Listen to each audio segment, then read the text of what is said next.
Hello everyone, welcome to our channel once again. Please leave a like on this video and subscribe to our channel for more updates, and also leave a comment to express your thoughts on this. After months of postponement, a United States court in Los Angeles, California on Monday sentenced international fraudster Ramon Abass, popularly known as Hushpuppi, to over 135 months, over 11 years in federal prison.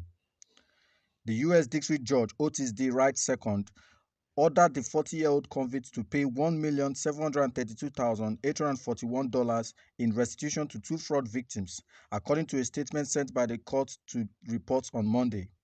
The judge said Hushpuppi conspired to launder tens of millions of dollars through online scams and flaunted his luxurious crime-funded lifestyle on social media. He pleaded guilty in April 2021 to one count of conspiracy to engage in money laundering, 10 months after he was arrested in Dubai, United Arab Emirates in June 2020. Hushpuppi has remained in U.S. federal custody since his expulsion from UAE. Before its eventual ruling on Monday, the court postponed Hushpuppi's sentencing date at least 5 times in 2022 alone. Hushpuppi was initially scheduled for sentencing on February 14th, but it was moved to July 11th and to September 21 before it was postponed to November 3rd and finally to November 7th.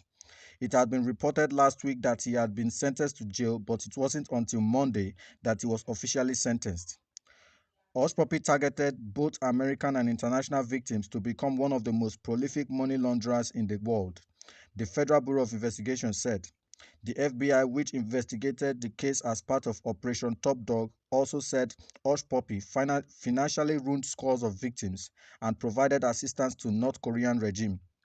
The investigation found that Abass conspired with Caleb Alomri, 37, of Mississauga, Ontario, Canada, a convicted money launderer, to launder funds derived from various crimes, including bank cyber heist, business email compromise schemes, and other online frauds.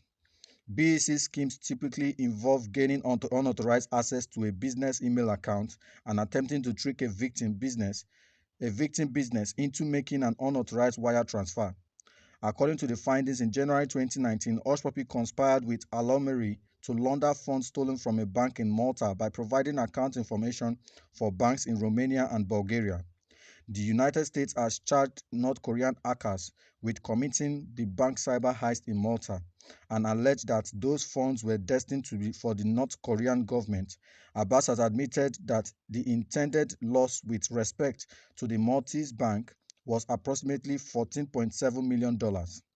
In May 2019, he conspired with Alomri to launder millions of pounds stolen from a professional soccer club in United Kingdom, as well as a British company. In connection with that scheme, Abass provided Alomri with details for a bank account in Mexico that could handle millions and not block, according to court documents.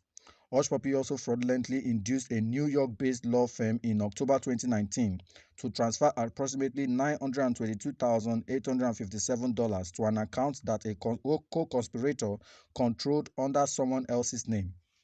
Alomri was charged separately and pleaded guilty in November 2020 to one count of conspiracy to engage in money laundering.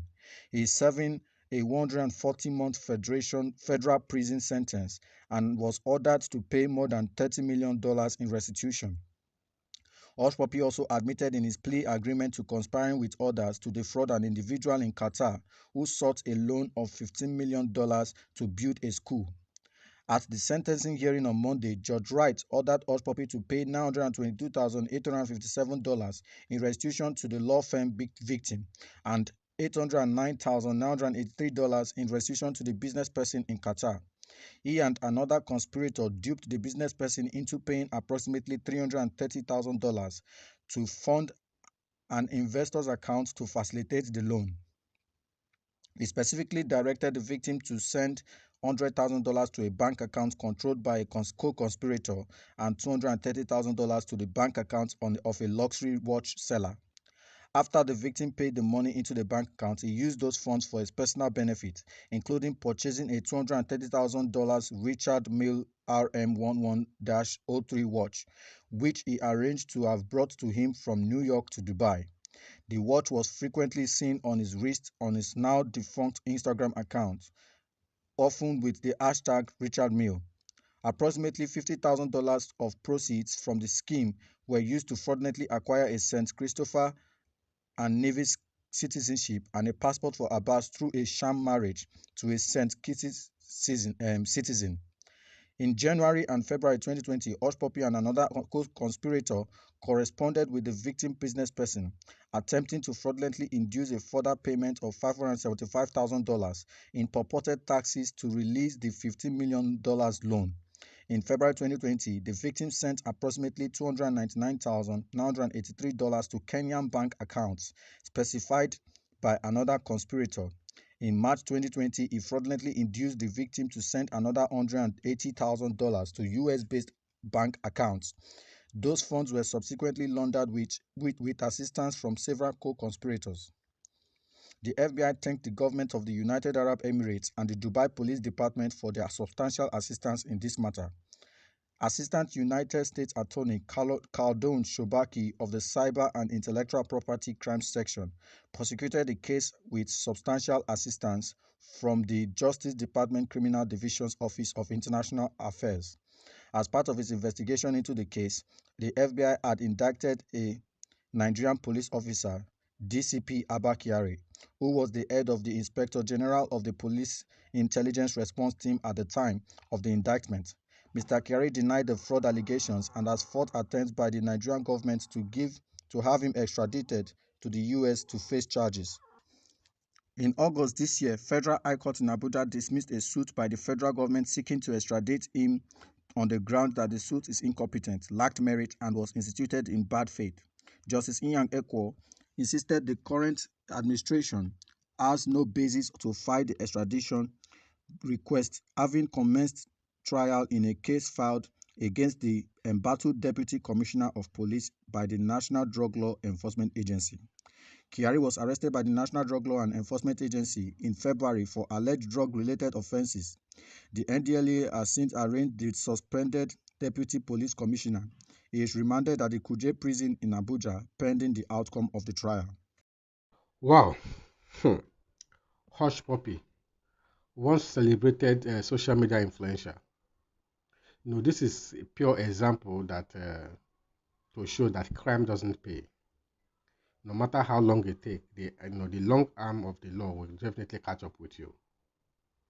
And to the young ones who are involved in this kind of business of internet fraudsters and which popular known as Yahoo boys here in Nigeria, I want to believe so many of them will not see this coming. And even Hushpuppi himself didn't see this coming until he was arrested in Dubai.